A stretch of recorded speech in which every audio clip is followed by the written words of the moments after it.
c'est le chemin de Dieu pour arriver à Dieu. Et cette voie pour aller à Dieu, eh bien, c'est notre Seigneur Jésus-Christ. Son incarnation, ses actions, ses souffrances. Les moyens, ce sont les sacrements qu'il a institués.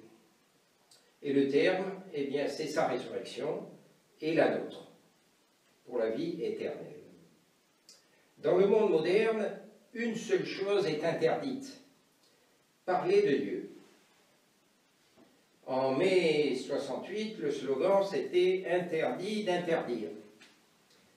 Une seule exception, il est interdit à Dieu d'exister.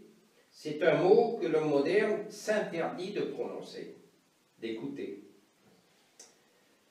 Pour quelle raison? Eh bien parce que l'incarnation nous éloigne du mal, du péché. Tous les grands saints sont représentés avec un crucifix.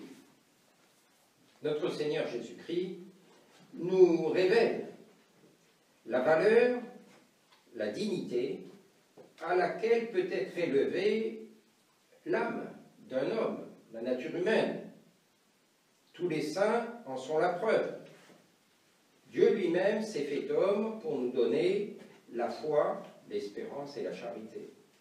Vrai homme, il a donné à tous les saints l'exemple parfait de toutes les vertus.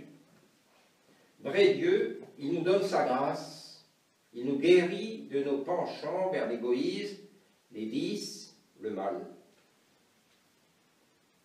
Voilà, mes chers amis, pourquoi vous entrez au séminaire. Comme les 12 apôtres, pour apprendre à imiter la vie de notre Seigneur, à le contempler dans ses mystères, et particulièrement le mystère de la croix, et pour apprendre aux fidèles à imiter notre Seigneur, pour sauver leur âme, pour leur montrer le chemin du ciel, comme le saint curé d'Ars. Notre Seigneur donne l'ordre à ses apôtres: allez par tout le monde et prêchez. Prêchez l'évangile à toute créature. Celui qui croira et sera baptisé sera sauvé. Celui qui ne croira pas sera condamné. C'est aussi ici ce qui est condamné par notre Seigneur Jésus-Christ, c'est la liberté religieuse et les droits de l'homme, le prétendu droit de ne pas croire, qui n'est autre qu'une liberté de perdition, comme l'ont dit les papes. Après leur avoir ainsi parlé, nous dit saint Marc, le Seigneur Jésus fut enlevé au ciel et s'assit à la droite de son Père.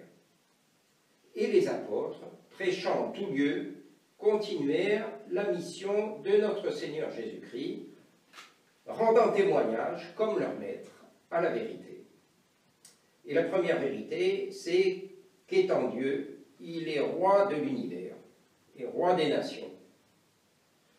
Les nations qui doivent l'honorer comme tel ou périr, comme on le constate aujourd'hui, malheureusement.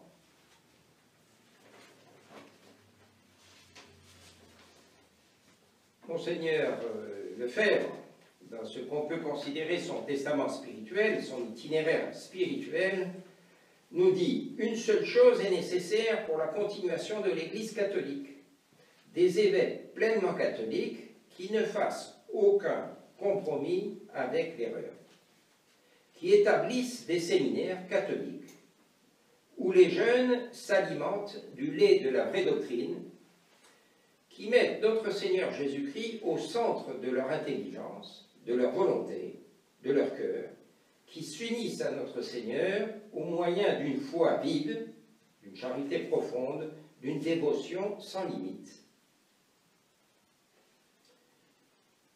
Et qui demandent, comme le dit saint Paul, aux fidèles de prier pour eux, afin qu'ils avancent dans la science et dans la sagesse du mystère du Christ, dans lequel ils découvriront tous les trésors divins.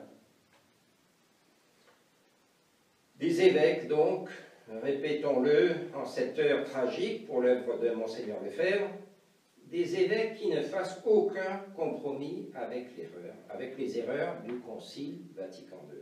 Des évêques catholiques qui se préparent à prêcher Jésus-Christ et Jésus-Christ crucifié, comme le dit saint Paul à Timothée, insistant à temps et à contre-temps, opportune et importune, comme c'est le cas aujourd'hui.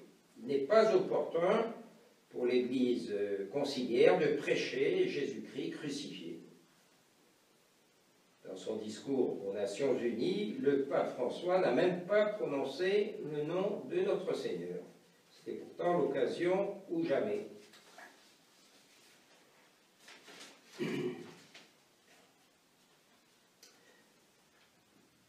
Monseigneur Lefebvre nous disait, étant donné que cette Rome moderne, moderniste et libérale poursuit son œuvre de destruction du règne de notre Seigneur, je me vois obligé, par la divine providence, de transmettre la grâce de l'épiscopat catholique dans le but que l'Église et le sacerdoce catholique continuent de subsister pour la gloire de Dieu et pour le salut des âmes. Et il disait aux évêques, à nous tous, « Soyez ma consolation dans le Christ Jésus, restez fermes dans la foi. » Et on peut se demander ce qu'ils ont fait de ces paroles, de leur fondateur, de leur père dans l'épiscopat, ces trois évêques de la fraternité qui reçoivent maintenant des évêques œcuménistes dans leur séminaire et qui leur permettent de prêcher aux séminaristes les soi-disant bienfaits d'une capitulation et d'une réintégration conciliaire pour les remettre dans les mains des assassins de la foi et de la morale.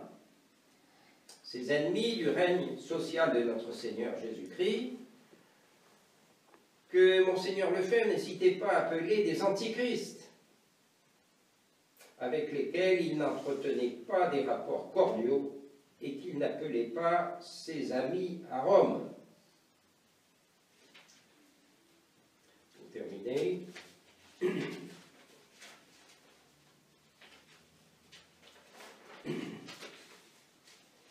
donc nous remercions en ce jour, en cette fête de Sainte Thérèse de l'Enfant Jésus, tous ceux qui ont rendu possible l'ouverture de ce séminaire,